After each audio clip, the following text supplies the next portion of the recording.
नमस्कार। शाम के अखबारों की चर्चा चाय के साथ। आज 21 अप्रैल है और इंदौर में आज थोड़ी सी गर्मी भी कम है। कुछ थोड़ी सी कल की जो ज़्यादा गर्मी थी उससे हल्की थोड़ी ठंडी हवा है, राहत है। मतलब आज गर्मी से थोड़ी बहुत शहर में, बाकी शहर का तापमान यथावत बना हुआ है और अगली गर्मी बनी रहेगी। खबरों पर शुरू करते हैं। खबरें बहुत सारी हैं। आज प्रभात किरण से हम आज शुरू करेंगे। प्रभात किरण खबरें हैं तो प्रभात किरण की एक दो खबरों पर हम जरूर बात करेंगे। यस, ई रिक्शा की छत पर अब आज उड़ाएंगे रंग। ई रिक्शा को लेकर अंततः जो है 15,000 रुपये से कितने रिक्शे जो है वो आ गए इस लाइन में। जोन बांट दिए, 4 जोन में है ना जी, 4 जोन में बांट दिए गए। अब ये देखना होगा कि कौन से जोन में कौन कौन से रिक्शे चलेंगे। तो आज से छतों के रंग बदले जा रहे हैं। कौन सी छत का रंग कहाँ देखने को मिलेगा और कभी अचानक आपको कोई चित कपड़ा रंग दिखने लग जाए, समझ लेना ये गड़बड़ रिक्शा किसी दूसरी वजह से इस क्षेत्र में आ गया है। क्या है पूरा मामला है जी? जिस तरीके से इंदौर शहर में कमिश्नरी लागू करके शहर को 4 जोन में बांटा गया है, वैसे ही ट्रैफिक पुलिस ने और जिला प्रशासन ने मिलकर ई रिक्शा को भी 4 जोन में बांट दिया है। यानी चारों की शरत तय कर दी गई है। अब ई रिक्शा को कमिश्नर जैसे ही काम है, कमिश्नर जैसे ही कर दिया गया है। इनको थानों के हिसाब से जो है इनका बंटवारा कर दिया गया है। अब नीला पीला रिक्शा जो पुता हुआ, उसका हुड जो पुता हुआ, मतलब पीछे की तरफ जो छायादार जो जगह होती है वो जो हुड पुता हुआ आपको दिखाई देगा। आज से रंगीन जो रिक्शे करने की कार्रवाई शुरू हो रही है। पर आपको फिर भी मैं बता दूं कि 12,500 से ज्यादा ई रिक्शा पंजीकृत हैं। उसमें से महज 6,000 ने भी ट्रैफिक पुलिस के पास अपने दस्तावेज जमा कराकर इसमें शामिल होने की रजामंदी नहीं दी है। तो अब आप देख लीजिए, आधे रिक्शे आपको इस शहर के अभी रंगे पुते हैं। मतलब आज से शुरुआत हुई है। मुझे लगता है कि धीरे धीरे 6,000 पूरे हो जाएंगे। बाकी जो बचे हुए हैं आप मान के चलिएगा उनके पास नेशनल परमिट है, वे किसी भी जोन में जा सकते हैं। बाकी को जो है आपको बता दें इंटर स्टेट का परमिट दिया गया, स्टेट के अंदर ही बाकी चलेंगे। यानी क्या आता है, जैसे राज्य की एक सीमा होती है जिसमें बसें चलती है, एक होती है कि अंतर्राज्यीय बसें जो दूसरे राज्य तक चली जाती है, तो ये वो बसें हो जाएगी, ये वो ई रिक्शा हो जाएंगे। और इन रिक्शों के आधे से ज़्यादा के पास तो न कागज़ है न रजिस्ट्रेशन है, बस चला रहे हैं।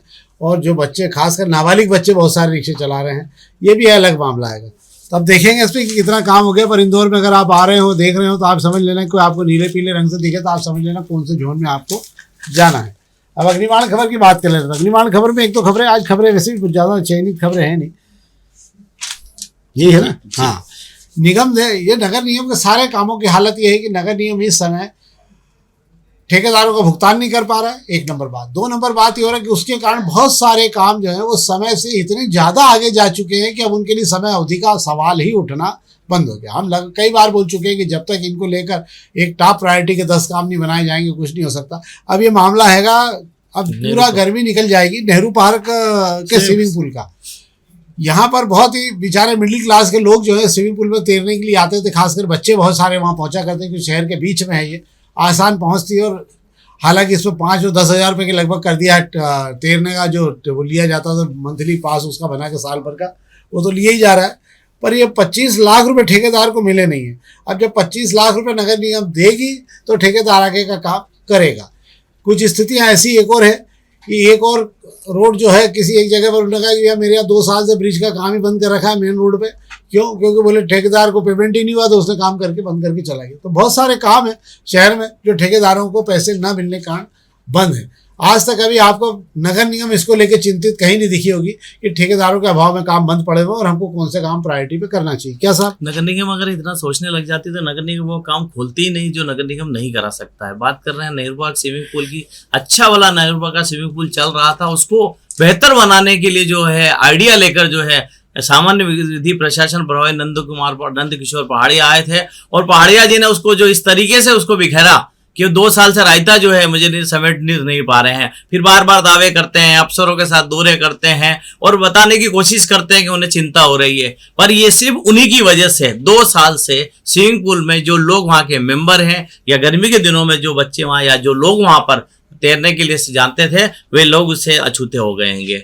पिछले साल इसकी जो आपने जो है इसको तोड़ने का काम आपने जनवरी में शुरू कर दिया, दावे कर दिए कि आप अप्रैल में चालू कर दोगे। उसके बाद दावे पे तारीख देते गए। अब ये गर्मी भी निकल गई है। अब कह रहे हैं कि 25 जून में स्विमिंग पूल का काम चालू हो जाएगा, 25 लाख दे दो। मतलब आपको पता है कि आपकी नगर निगम की जेब में कितने पैसे हैं और कितना काम करा सकते हैं। आपको स्विमिंग पूल खोलने की आवश्यकता क्या पड़ी थी, ये बात आज तक समझ किसी को नहीं आ रही है। और सबसे ज्यादा वे लोग कोस रहे हैं जो वहां के सदस्य हैं और गर्मी के दिनों में वहां पर जाकर तैरना चाहते हैं 2 साल से शहर से ये सुविधा छीन ली गई है। नगर निगम से जो सुविधा मिलती थी, इसके जो दोषी लोग हैं, जो भी अधिकारी हैं या जो भी नेता हैं, मुझे लगता है उन्हें सामने आके माफी मांगनी चाहिए कि उनकी इस गलती की वजह से 2 साल से लोग जो है स्विमिंग पूल में तैर नहीं पा रहे हैं। पहाड़िया जी का ये पहला मामला नहीं है। मालवा मिल पर कम्युनिटी हॉल बना हुआ था, अच्छा खासा कम्युनिटी हॉल था, ठीक ठाक स्थिति में, गरीब गुरबे लोग वहाँ पे अपने परिवारों की शादी वादी कर लिया करते थे। अब वो पूरा का पूरा डिसमेंटल कर दिया। अब उसका नक्शा टीएनसी से क्लियर नहीं हो पा रहा। अब वो पिछले 4-5 महीने से ना तो वहाँ ईंट कोई खुदाई हो रही है, ना कोई निर्माण कार्य हो रहा, और वो पूरा का पूरा मलबे में बदल गया है। तो बिना तैयारियों के केवल अपने हित को लेकर कोई काम अगर शुरू किए जा रहे हैं, क्या मालूम क्या है कमीशन खोरी की क्या है, मुझे नहीं मालूम है, पर मैं ये जानता हूँ कि इन सब जगहों के कारण काम पे अगर पैसे का भाव में काम बंद पड़े तो ये बड़ा दुखद है। एक और खबर पर हम बात कर ले रहे हैं। 15 साल पुरानी बसों के खिलाफ परिवहन विभाग ने तेजी से काम शुरू कर दिया, और सब जगह पर जहाँ 15 साल पुरानी बसों के फिटनेस या इनके परमिट थे वो सब रद्द करना शुरू कर दिए, उनकी तलाश भी शुरू कर दी है। और 72 के लगभग जो है परमिट जो निरस्त कर दिए, जो बसें सड़कों पर पकड़ी गई। 136 बसों का टोटल जो है परमिट निकाले गए थे जो 15 साल पुरानी थी, उनको तलाशा जा रहा है। आरटीओ ने उसको लेकर आदेश भी जारी कर दिया, तो सबको नोटिस भी मालिकों को भेज दिए। क्या सर? जी बिल्कुल, इस पर कार्रवाई होना ही चाहिए। 15 साल पुरानी बसें जो खटारा हो चुकी है, जिनकी हालत ऐसी दयनीय हो चुकी है, उन्हें सड़क पर चलने बिल्कुल कतई नहीं देना चाहिए। लोगों की जान मान से खिलवाड़ नहीं किया जा सकता। परिवहन विभाग ने 72 बसों की सूची निकालकर जो है ट्रैफिक पुलिस को भी सौंप दी है, पुलिस को भी सौंप दी है कि जहां इस नंबर की बस दिखे उसे आप जब्त कर लें। मतलब कुल मिलाकर ये है कि 72 बसें जो चल रही थी अब पुलिस से बचकर चलेगी या उन सेटिंग वाले रास्तों पर चलेगी। सेटिंग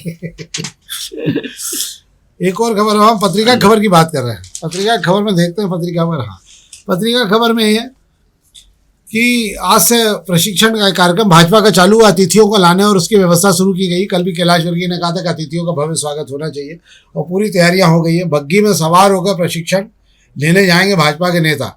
डेली कॉलेज में कार और मोबाइल फोन रहेंगे प्रतिबंधित। ये पूरा आयोजन डेली कॉलेज में हो रहा है। भाजपा का इस आयोजन को लेकर डेली कॉलेज की अनुमति को लेकर आज दिग्विजय सिंह ने कड़ा ऐतराज करते हुए पत्र जारी किया है कि आज तक राष्ट्रीय अधिवेशन इतना सब होने के बाद भी कांग्रेस ने कभी वहाँ पर कोई अधिवेशन डेली कॉलेज में नहीं कराया।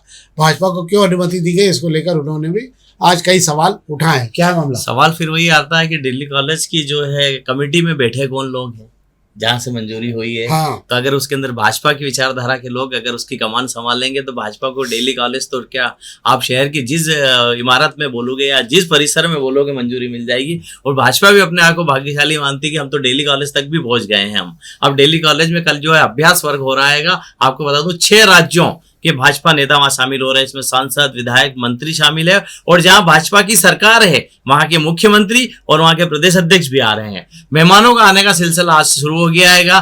आज सुबह से रेलवे स्टेशन पर कुछ मेहमान आ गए हैं। जो मेहमान आज इंदौर पहुंच गए हैं उन्हें महाकाल दर्शन कराने की जो व्यवस्था जो भाजपा नगर टीम ने की है, नगर अध्यक्ष सुमित मिश्रा ने कार्यकर्ताओं को जिम्मेदारी बांट दी। कोई आवास देख रहा है, कोई खाने का इंतजाम देख रहा है, कोई गाड़ियों का परिवहन देख रहा है, कोई मेहमानों को अगवानी करने के लिए रेलवे स्टेशन पर डटा हुआ है, कुछ एयरपोर्ट पे डटे हुए हैं। हालांकि आपको बता दो बड़े नेता हवाई जहाज से आ रहे हैं और जो कुछ नेता हैं वो ट्रेन से आ रहे हैं। इन 2 रास्तों से ही नेताओं का आना जाना हो रहा है। और आपको रेलवे स्टेशन जो है तिलक लगाकर, माला पहनाने का, ढोल धमाकों के साथ नेताओं की अगवानी का जगह बन चुकी है। और कोई आश्चर्य की बात नहीं अगर आप शाम को घूमने निकले और आपको पता लगे कि राजवाड़ा पे या आपको छप्पन दुकान पे या आपको सराफा में आपको तमाम भाजपा के नेता अगर टकराते हुए मिले तो कोई आश्चर्य की बात नहीं हुई। कुछ लोग मक्खन बड़ा, कुछ दही बड़ा उछलता हुआ देखना चाहते हैं, तो कुछ लोग जो है पानी पतासे गिरते हुए देखना चाहते हैं। तमाम लोग अपने अपने हिसाब से वहाँ पहुंचे। एक और जो राजनीतिक खबर है जो मैं आपको बता देता हूँ। वंदे मातरम कांड को लेकर फौजिया शेख अलीम और रुबीना खान को के मामले में देवास में जो है सुनवाई हो रही है। आपको जानकर आश्चर्य होगा कि मध्य प्रदेश कांग्रेस कमेटी ने जो जांच टीम बनाई है उस जांच टीम ने भोपाल इन्हें तलब करने की बजाय देवास तलब किया गया है। दोनों पार्षदों से तो बात होगी, वे अपनी सफाई में क्या कहती है ये तो पता चलेगा। इसके साथ ही शहर अध्यक्ष चिंटू चौक से के मिश्रा, अमीनल खान सुरी और जितने मुस्लिम पार्षद है उन्हें भी बुला लिया गया है। बड़ा सवाल ये आ रहा है कि इन लोगों को क्यों बुलाया गया है। वजह है चिंटू चौकसे ने वंदे मातरम नहीं गाने वाले पार्षदों के खिलाफ सीधा फरमान जारी किया था कि कांग्रेस की बैठकों में तो वंदे मातरम गाया जाएगा और जिन्हें नहीं गाना वो बैठकों में ना आए। अमीनुल खान सूरी ने चिंटू चौकसे के खिलाफ मोर्चा खोलते हुए सोशल मीडिया पर बहुत कुछ लिखा था, बहुत कुछ कहा था। के मिश्रा ने भी बहुत कुछ कहा था। इनसे भी जवाब तलब होने वाला है। बात वही हो रही है कि जब कांग्रेस संगठन को कार्रवाई करनी है तो राजधानी की बजाय देवास को क्योंकि चुना गया, ये आश्चर्य की बात है। और यहां से जो मुझे लगता है जांच पड़ताल होगी, हालांकि बहुत दमदार दोनों सचिव जो ऑल इंडिया कांग्रेस कमेटी के सचिव है उषा नायडू और संजय दत्त को जिम्मेदारी दी गई कमेटी में ये है, तो मुझे ऐसा लगता है कि कहीं ना कहीं इस मामले में कांग्रेस एक कड़ा एक्शन लेने की तैयारी में मुझे दिख रही है। पार्षदों के खिलाफ कार्रवाई होगी और जो लोग बोल बच्चन कर रहे थे उसमें शहर अध्यक्ष भी आ गए हैंगे, उन पर मुझे ऐसा लगता है कि जुबान पर ताला लगाने की सीख भी दी जाएगी। उनको जुबान पर ताला लगाने की बहुत जरूरत है, क्योंकि ये मुद्दा भाजपा का उछाला हुआ था और वो उसके शिकार हो गए। आपके 2 पार्षद, आपके पास वैसे ही तो कभी है, आपके 2 पार्षदों को आप 2-2 हाथ करना चाहने की कोशिश कर रहे हो, वो गलत हो गया। इसीलिए माना जा रहा है कि दिग्विजय सिंह जी के निशाने पर वो पहले से ही थे चिंटू चौक से, और ये मामला अब और बिगड़ गया है। इसलिए अब मुझे लगता हो सकता है ये ताकीद दे के उनको भेजा जाएगा, और कोई आश्चर्य की बात नहीं कि बहुत कुछ तब्दीली हो सकती है। अब हम बात कर लेते तो दोपहर की एक खबर बात करेंगे। अब दोपहर की एक खबर बात कर लेते हैं। 3 साल बाद फिर से 2 ज्येष्ठ वाला पुरुषोत्तम मास दुर्लभ संयोग आया है। ये 3 साल बाद आया है, और इस बार 13 महीने जो है 9 वर्ष में 2083 है इस साल का जो नया वर्ष है, तो 13 माह जो है उनको 12 माह में मर्ज किया जाता है, और उसी के कारण जो है 2 ज्येष्ठ माह जो है इस साल पड़ेंगे। ये पहला होगा जिसके अंदर 2 ज्येष्ठ माह पड़ेंगे। इसलिए बहुत बार आप देखोगे कि 2-2 दिन की तिथियां आपको लगातार त्योहारों में भी देखने को मिलेगी। क्या साहब जी बिल्कुल, 2-2 जेठ होंगे। तो आपको बता दूं कि 2-2 आपको खूब भागवत कथाएं और धार्मिक आयोजन सुनने को मिलेंगे, हाँ। क्योंकि जेठ के महीने में शादियां वादियां तो कम होती है। ऐसे में खाली समय में ही हमारे यहाँ देखा जाता है कि कहीं जो है भागवत कथा हो रही, कहीं नानी बाई को मायरा हो रहा, कहीं रामायण पढ़ी जा रही, कहीं शिव महापुराण हो रही है। तो मुझे ऐसा लगता है धार्मिक आयोजनों की बाहर आपको जो 2-2 महीने तक दिखाई देगी। तो कोई आश्चर्य की बात नहीं कि आपको दशहरा मैदान से लेकर कनकेश्वरी धाम तक जो है लगातार आपको इस प्रकार के कार्यक्रम अब आपको देखने को इस साल ज़्यादा हो सकते हैं। ये थी वो खबरें। अब हम पहले पेश की खबरों की बात दोपहर कर लेता हूं मैं आपको। एक तो आप नोट कर लीजिए, 30 अप्रैल मतलब 29 अप्रैल को बंगाल का चुनाव खत्म हो जाएगा। 30 अप्रैल को पेट्रोल और डीजल के भाव बढ़ना तय है। पेट्रोल और डीजल के भाव बढ़ने को लेकर ये माना जा रहा है कि पेट्रोल पर 18 रुपये लीटर का घाटा हो रहा है, 35 रुपये लीटर का कंपनी को हो रहा है डीजल पे। कंपनियों ने बहुत बुरी तरह से, कंपनियां लगातार हर दिन 1600 करोड़ रुपए के घाटे में उतर गई कंपनियां। तो 1600 करोड़ के घाटे के कारण कंपनियां 80,000 करोड़ से ज़्यादा के घाटे में आ चुकी हैं। कंपनियां लगातार सरकार पर दबाव बना रही है, या तो सब्सिडी की व्यवस्था की जाए, और नहीं की जा रही है तो या तो बैंकों से कर्ज लेकर उनको दिया जाए, क्योंकि कंपनियों का पूरा गणित बिगड़ रहा है। इसका मूल कारण ये है कि ईरान द्वारा न झुकने के कारण अमेरिका के आगे ये युद्ध की स्थिति बनी हुई है। और कच्चा तेल जो है वो जो $60 से $70 के बीच रहना चाहिए, मतलब हमारी जो अर्थव्यवस्था का आकलन होता है और जो हमारी विकास दर का आकलन किया जाता है वो किया जाता है $70 प्रति बैरल के हिसाब से कच्चे तेल को लेकर। परंतु अब ये $100 से ऊपर है, और अगले 6 महीने इसमें कोई तब्दीली होने के आसार नहीं है, क्योंकि अब नए सिरे से तेल का उत्पादन शुरू होने में समय लगेगा। कई देशों में, खासकर कतर, दुबई वगैरह में यहाँ पूरी तरह व्यवस्था बिगड़ गई है, इसलिए तेल के उत्पादन पर बहुत बुरा असर आने वाला है। और ये देखते हुए ही आप तेल कंपनियों की हालत बहुत ज़्यादा बिगड़ चुकी है। कंपनियां घंटी बजाने लगी लगातार खतरे की।